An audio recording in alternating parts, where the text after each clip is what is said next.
Hi friends, இன்னைக்கு விநாயகர் சஷ்டி முன்னிட்டு நம்ம பிடி கார கொழுக்கட்டை எப்படி செய்யறதுன்னு பார்க்கலாங்க. வீடியோவை கடைசி வரைக்கும் பாருங்க. இந்த வீடியோ பிடிச்சிருந்தா இந்த வீடியோக்கு ஒரு லைக் பண்ணிக்கோங்க. இப்போ பார்த்தீங்கன்னா அடுப்பில் ஒரு பாத்திரம் வச்சுக்கலாங்க. பாத்திரம் காஞ்சோனியுமே இதில் பார்த்தீங்கன்னா ஒரு அரை கப்பு நான் பச்சரிசி மாவு எடுத்துருக்கிறேன். இதை பார்த்தீங்கன்னா அந்த பாத்திரத்தில் ஆட் பண்ணிக்கலாங்க. ஆட் பண்ணிட்டு இது ஒரு 5 நிமிஷம் நல்லா வறுத்து எடுத்துக்கலாங்க. இது பார்த்தீங்கன்னா பொன்னிறமாக வறுக்க வேண்டாம், லைட்டாக மட்டும் வறுத்து எடுத்தீங்கன்னா போதும். மாவு பார்த்தீங்கன்னா லைட்டாக சூடானா போதும், ரொம்ப வறுத்து எடுக்க வேண்டியது இல்லைங்க. எடுத்து தொட்டு பாருங்க, மாவு பார்த்தீங்கன்னா சூடாயிருச்சுன்னா நம்ம அடுப்பு ஆஃப் பண்ணி இறக்கலாங்க. இப்போ பார்த்தீங்கன்னா மாவு சூடாயிருச்சு. இப்போ அடுப்பு ஆஃப் பண்ணி அதை ஆற விட்டுறலாம். இப்போ அடுப்பில் பார்த்தீங்கன்னா இன்னொரு பாத்திரம் வச்சுக்கலாங்க. பாத்திரம் காஞ்சோன்னே அதில் சமையல் எண்ணெய் ஊற்றிக்குவோம். எண்ணெய் பார்த்தீங்கன்னா நல்லா காயிட்டுங்க. எண்ணெய் காஞ்சோன்னே அதில் பார்த்தீங்கன்னா ஒரு அரை டேபிள் ஸ்பூன் கடுகு ஆட் பண்ணிக்கலாங்க. கடுகு நல்லா பொரிஞ்சு வந்தோடனே அரை டேபிள் ஸ்பூன் கடலைப்பருப்பு ஆட் பண்ணிக்குவோம். ஒரு அரை டேபிள் ஸ்பூன் உளுந்தம்பருப்பு ஆட் பண்ணிக்கலாங்க. பார்த்தீங்கன்னா ஒரு டேபிள் ஸ்பூன் பச்சை மிளகாய்ங்க. ஒரு பச்சை மிளகாய் சின்ன சின்ன பீஸாக கட் பண்ணியிருக்கிறேன். கருவேப்பிலை பார்த்தீங்கன்னா ஒரு டேபிள் ஸ்பூன் அளவு சின்ன சின்ன பீஸாக கட் பண்ணியிருக்குதுங்க. இது நல்லா பச்சை வாசம் போகிற அளவுக்கு நல்லா வணக்கி விட்டுக்கலாங்க.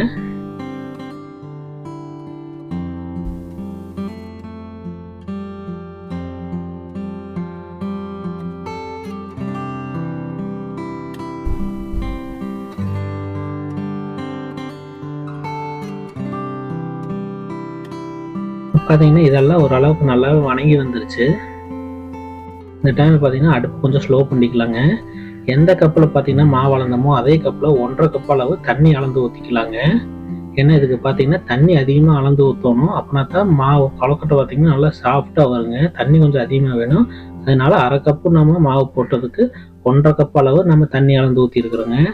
இப்போ அடுப்பு கொஞ்சம் ஃபாஸ்ட்டாக வச்சுக்கலாங்க. இது பார்த்தீங்கன்னா நல்லா கொதி வரட்டுங்க. இப்போ பார்த்தீங்கன்னா ஒரு டேபிள் ஸ்பூன் அளவுக்கு கல்லுப்பு ஆட் பண்ணிக்கிறேங்க. கல்லுப்பு ஆட் பண்ணிட்டு இது பார்த்தீங்கன்னா நல்லா கொதி வர டைமில் ஒரு 1/4 டேபிள் ஸ்பூன் பெருங்காயத்தூள் ஆட் பண்ணிக்கலாங்க. பெருங்காயத்தூள் ஆட் பண்ணிட்டு இது நல்லா கொதி வந்ததுக்கப்புறம் நல்லா கலரி விட்டுலாங்க. இப்போ பார்த்தீங்கன்னா நம்ம எடுத்து வச்சிருந்த பச்சரிசி மாவை இதில் ஆட் பண்ணிக்குவோம்.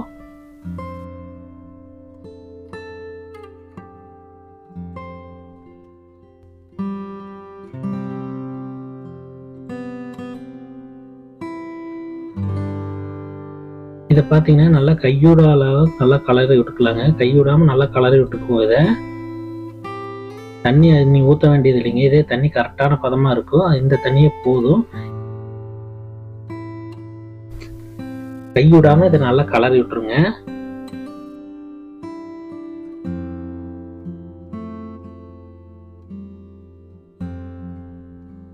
இந்த மாதிரி மாவு எல்லா பக்கம் வர்ற மாதிரி நல்லா கலரி விட்டுருலாங்க. எல்லா பக்கம் பிடிக்கிற மாதிரி நல்லா கலரி விட்டுருவோம்.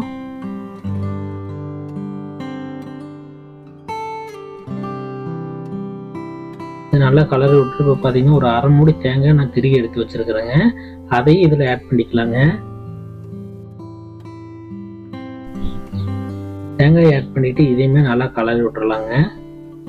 எல்லா பக்கம் பிடிக்கிற மாதிரி நல்லா கலரி விட்டுருவோம்.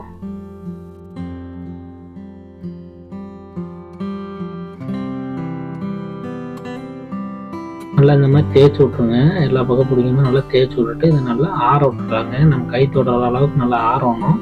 நல்லா ஆறினதுக்கப்புறம் இந்த மாதிரி சப்பாத்தி மாவு பிணையிற மாதிரி நல்லா பிணைஞ்சு எடுத்துக்கலாங்க. அப்படின்னா தான் நம்ம கொழுக்கட்டை உருண்டை பிடிக்கிறப்போ நல்லா கரெக்டாக வரும். இந்த மாதிரி சப்பாத்தி மாவு பிணையிற அளவுக்கு நல்லா பிணைஞ்சு எடுத்துக்குவோம். அந்த அளவுக்கு ரொம்ப ஹார்டாக பிணைய வேண்டியது இல்லைங்க, லைட்டாக மட்டும் பிணைஞ்சா போதும்.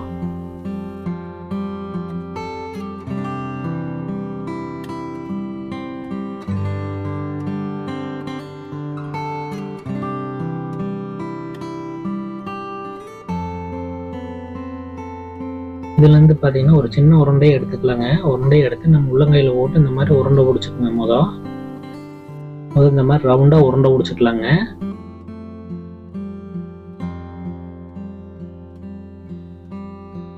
உருண்டை பிடிச்சிட்டு உள்ளங்கையில் வச்சு இந்த மாதிரி லைட்டாக கையை வச்சு ப்ரெஸ் பண்ணிங்கன்னா கையை பார்த்தீங்கன்னா அப்படியே அந்த தாடை அதில் உளுந்துருங்க. பார்த்தீங்கன்னா பிடி கொழுக்கட்டை கரெக்டாக வந்துக்கும். இந்த மாதிரி கையில் வச்சு லைட்டாக ப்ரெஸ் பண்ணுங்க. அதே மாதிரி அந்த சைடு லைட்டாக ப்ரெஸ் பண்ணிங்கன்னா கையில் இருக்கிற அந்த தாடை வந்து அப்படியே விழுவுங்க. கரெக்டாக அந்த பிடி கொழுக்கட்டை மாதிரியே வந்துடும். பார்த்தீங்கன்னா கரெக்டாக வந்துருச்சு.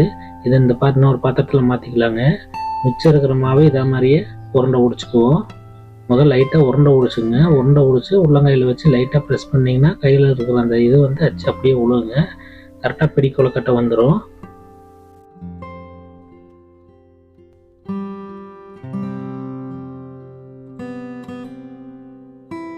இந்த மாதிரி உள்ளங்கையில் வச்சு லைட்டாக மட்டும் ப்ரெஸ் பண்ணுங்க. உருண்டை பிடிச்சிட்டு லைட்டாக ப்ரெஸ் பண்ணிங்கன்னா கரெக்டாக வந்துக்குங்க. ரொம்ப கஷ்டப்பட வேண்டியதில்லை. இதுக்கு ரொம்ப ஈஸியாகவும் செஞ்சிடலாங்க, ரொம்ப ஃபாஸ்ட்டாகவும் செஞ்சிடலாம். ஆனால் டேஸ்ட்டும் நல்லா இருக்குங்க. இது பார்த்தீங்கன்னா கரெக்டாக பார்த்தீங்கன்னா அச்சு கரெக்டாக விழுந்துருச்சு பாருங்கள். பார்த்தீங்கன்னா எல்லா மாவையும் இந்த மாதிரி பிடிச்சி எடுத்தாச்சுங்க. கொழுக்கட்டையாக பிடிச்சி எடுத்தாச்சு. ஒரு இட்லி தட்டு எடுத்துக்கலாங்க. அதில் பார்த்தீங்கன்னா ஒரு காட்டன் துணி ஒன்று போட்டுக்குவோம். காட்டன் துணி போட்டு நம்ம பிடிச்சி எடுத்து வச்சிருந்த கொழுக்கட்டையை ஒவ்வொன்றா இது மேலே ஆட் பண்ணிக்கலாங்க.